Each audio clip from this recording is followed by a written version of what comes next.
আমার মুত্তাকি বান্দারা প্রথম গুণ, তারা সুখে দুঃখে সব সময় দান করে, দানের ধারাবাহিকতা সব সময় অব্যাহত রাখে। যারা সুখে দুঃখে সচ্ছল অসচ্ছল সব অবস্থায় দান করে, তাদের নাম হলো মুত্তাকি। মুত্তাকিদের প্রথম বৈশিষ্ট্য দান করে। আপনারা দান করেন তো? কিশোরগঞ্জের ভাইরা সবাই করেন তো? Take it as a reminder. আজকের এই আলোচনাটা একটা রিমাইন্ডার হিসেবে নেন। যাদের দান করতে একটু সমস্যা, মনে থাকে না, অলসতা বা একটু কিপটামির মনোভাব আছে, এই কিপটামি কৃপণতা ভুলে যান। দেন না একটু। আপনারা দিবে কে? বিশ্বাস হয়? দিলে বাড়ে, দিলে না দিলে কমে। কারণ আপনি দিলে আপনারা দিবে কে? তবে গোপন অবস্থায় দেওয়াটা উত্তম।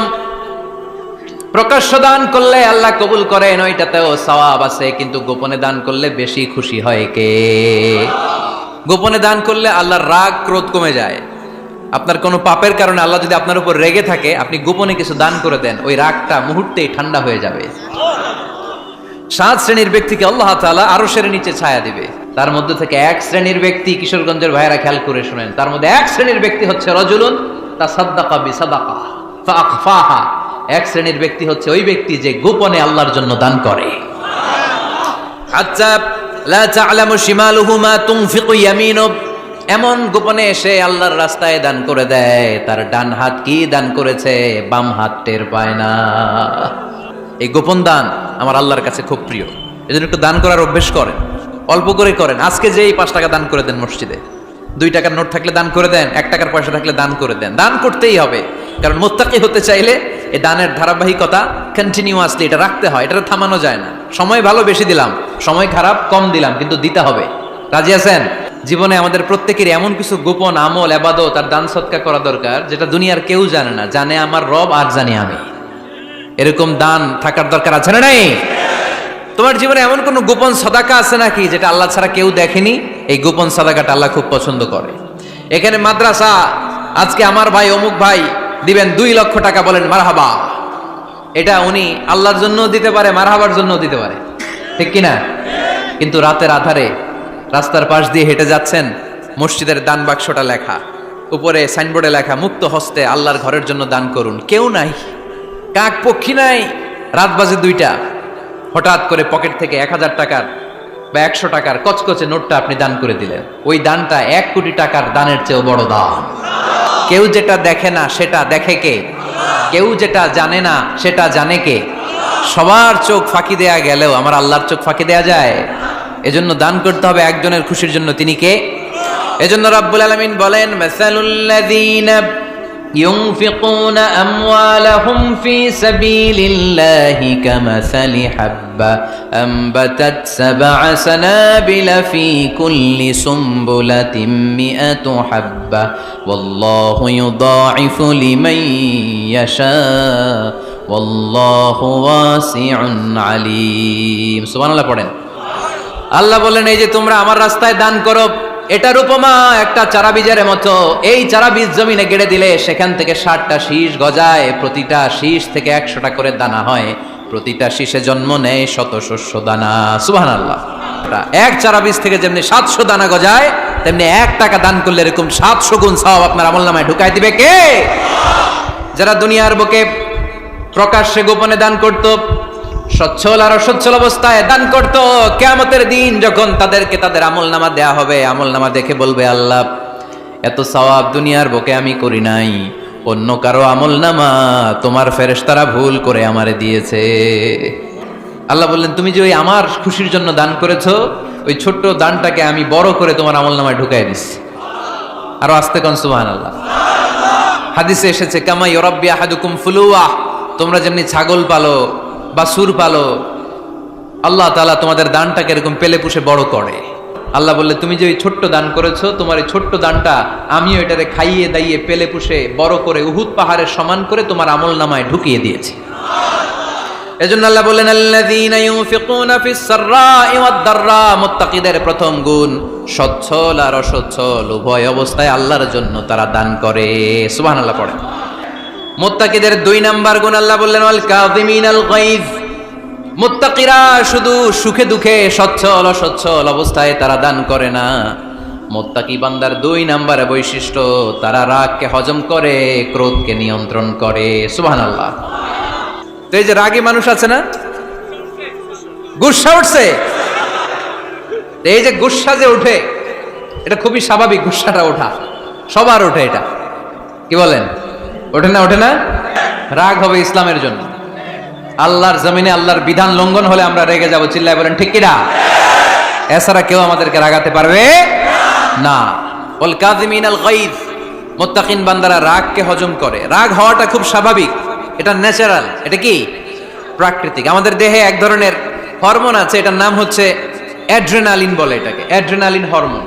এই হরমোনটা যখন নিঃসরিত হয় তখন আমরা রেগে উঠি, এর আগে আমরা রাগি না। This adrenaline hormone triggers up your bodies fight response. এটা নিঃসরিত হলেই বডি তখন ফাইট করতে মন চায়। কিন্তু মুত্তাকি হতে চাইলে যখন তখন রেগে যাওয়া যাবে। ওয়াল কাযিমিনাল গায়জ, যুবক ভাইরা খেয়াল করে শোনো, মুত্তাকি হতে চাইলে 2 নম্বর যে বৈশিষ্ট্যটা আমাদেরকে ধারণ করতে হবে সেটা হচ্ছে ওয়াল কাযিমিনাল গায়জ, রাগকে নিয়ন্ত্রণ করতে জানতে হবে। রাগ এটা ভয়ঙ্কর। অনেকে রাগ করতে করতে যে স্ট্রোক করে ফেলে, আছে না? হার্ট অ্যাটাক করে ফেলে। অনেকে রাগের মাথায় মারাও যায়, আছে না নাই? এটা ভয়ঙ্কর। এর আছে অনেক শারীরিক, মানসিক অনেক প্রভাব, অনেক ক্ষতিকর প্রভাব আছে এই রাগের। রাগটা অনেকটা ঝড়ের মতো। কিসের মতো? ঝড় যেমনি একদিক থেকে এসে সব ভেঙে চুরে তছনছ করে লন্ড ভন্ড করে দিয়ে আরেক দিকে সাঁ করে চলে যায়, রাগও তেমন একদিক দিয়ে আসে সব শেষ করে দিয়ে আরেক দিকে চলে যায়, ঠিক কিনা? এর রাগের মাথায় পৃথিবীতে কত খুন খারাপই ঘটেছে, ঠিক কিনা? বাবা ছেলের মধ্যে রাগ আছে না নাই?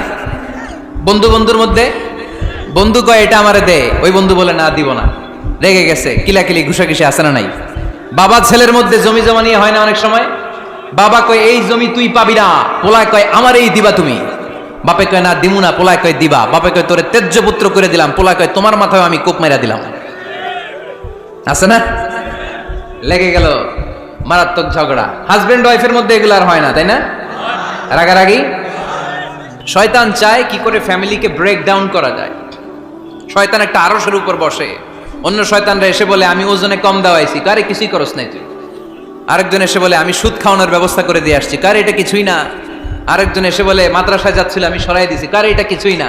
আরেক শয়তান এসে বলে আমি স্বামী স্ত্রীর মধ্যে বিচ্ছেদ ঘটাই দিছি। ইবলিশ শয়তান তখন এটারে নিয়ে নাচতে শুরু করে দেয়। এজন্য স্বামী স্ত্রীর মধ্যে ঝগড়া আছে না নাই? হাজবেন্ড বলে একটা, ওয়াইফ বলে আরেকটা, আছে না নাই? হাজবেন্ড বলে তুমি যাইবা না, এই বিয়ার দাওয়াতে যাইবা না, ও আমার অপমান করছিল।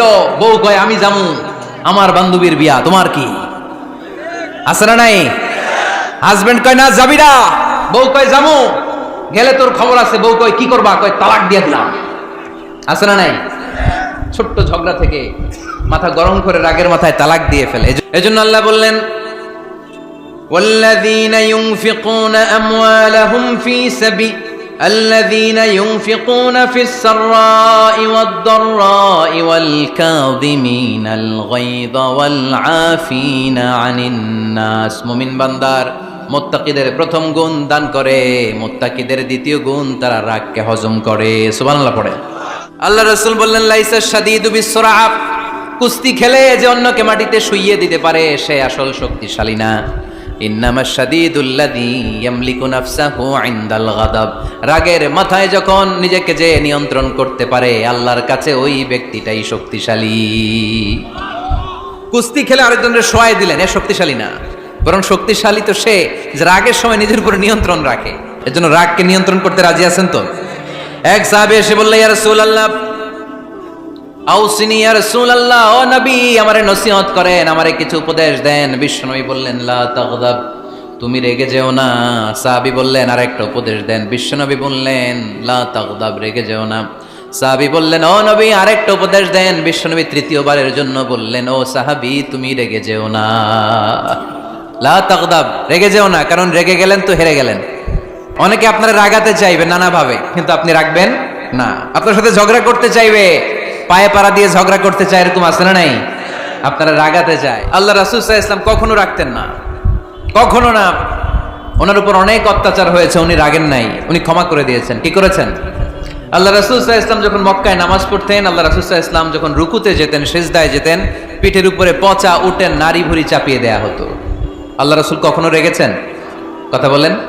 তায়েফের ময়দানে দাওয়াত দিতে গেলেন, পাথর মারা হলো, তিনি রেগেছেন, বাড়ি থেকে বের করে দেয়া হলো, বাধ্য হয়ে মক্কা থেকে মদিনায় হিজরতে গেলেন।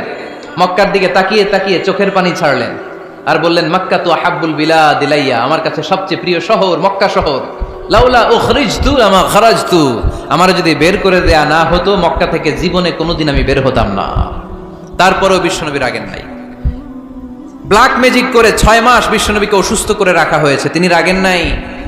আল্লাহ রাসূল সাল্লাল্লাহু আলাইহি ওয়াসাল্লাম একবার ওটের উপর চড়ছিলেন। ইন দ্য মিন টাইম এক বেদুইন এসে বিশ্বনবীর গায়ের চাদর ধরে টান দিলেন। হাদিসের বর্ণনাকারী সাইয়েদনা আনাস রাদিয়াল্লাহু তাআলা উনি বলেন, কুনতু আমশি মা রাসূলিল্লাহ, আমি একবার রাসূল সাল্লাল্লাহু আলাইহি ওয়াসাল্লামের সাথে হাঁটছিলাম। ওয়া আলাইহি বুরদুন নাজরানি গলিযুল হাশিয়া, আর রাসূল সাল্লাল্লাহু আলাইহি ওয়াসাল্লামের গায়ে ছিল চাদর। এই যে আমরা চাদর গায়ে দেই, আমাদের চাদরের এই পাশে মাঝে মাঝে কিছু ডিজাইন করা থাকে না? নাজরান দেশ থেকে নিয়ে আসা বিশ্বনবীর ওই চাদরের এইখানে খসখসে ডিজাইন ছিল। তো আল্লাহ রাসূল যখন চাদর গায়ে দেয়া, ওই বেদুইন যখন চাদর টান দিয়েছে, ওই খসখসে ডিজাইন আল্লাহ রাসূল সাল্লাল্লাহু আলাইহি ওয়াসাল্লামের ঘাড়ের চামড়া ছিঁড়ে ফেলেছে। আসছিল ভিক্ষা করতে, বেদুইন আসছে কি করতে? ভিক্ষা চাওয়ার স্টাইল দেখেন। বিশ্বনবী প্রচন্ড ব্যথা পেয়েছেন, কিন্তু কিছুই বলেন নাই। ফালতাফাতা ইলাইহি রাসূলুল্লাহ, আল্লাহ রাসূল তার দিকে তাকালেন, তাকিয়ে সুম্মা দাহিক, ছোট্ট একটা মুচকি হাসি দিলেন। মুচকি হাসি দিলেন, ভিক্ষা করতে আসছে, চাদর ধরে টান মেরা ঘাড়ের চামড়া ছিঁড়ে ফেলছে, আর বলতে শুরু করছে, ইয়া মুহাম্মদ মুরলি মিন মালিল্লাহ, আল্লাহর যে সম্পদ আছে বাইতুল মালের সম্পদ থেকে আমার কিছু দাও, আমার কিচ্ছু নাই। আল্লাহ রাসূল সাল্লাল্লাহু আলাইহি ওয়াসাল্লাম ফাদাহিক, একটা মুচকি হাসি দিলেন, দিয়ে সে যা চেয়েছে তার হাতে সেটা উঠিয়ে দিলেন। চিল্লায় পড়েন সুবহান। তার মানে আমার নবী সহজে রাখতেন না। ওনার গায়ের উপর, দেহের উপর অত্যাচার করা হলে বিষ্ণু সাল্লাল্লাহু আলাইহি ওয়াসাল্লাম কখনো রাগেন নাই। তবে আল্লাহর জমিনে আল্লাহর বিধান লঙ্ঘিত হওয়া মাত্রই বিষ্ণু সাল্লাল্লাহু আলাইহি ওয়াসাল্লাম রেগে যেতেন। পড়েন আল্লাহু আকবার। আল্লাহর বিধান লঙ্ঘিত হতে দিতেন না। যেই লোকটা নামাজ পড়া অবস্থায় ওটের পচা নারী বুড়ি চাপিয়ে দিলে রাগেন না, যাকে পাথর মারা হলে রাগেন না, চাদর ধরে টেনে গায়ের চামড়া ছিঁড়ে ফেললে রাগেন না, ওই ব্যক্তিটা আল্লাহর জমিনে আল্লাহর আইনের বিরুদ্ধে কথা বললে রেগে যেতেন। কারণ এটা আল্লাহর আইন, আল্লাহর আইনে সবাই সমান। এখানে উঁচু নিচু, there is no difference between black and white, between upper and lower, between the richer section of the society and poorer section of the society, between the prime minister, between the member of the parliament and the factory worker, rickshaw puller, everyone is totally equal, 100% equal in the eyes of Quran and Islam. Chilla bolen, ঠিক কি না?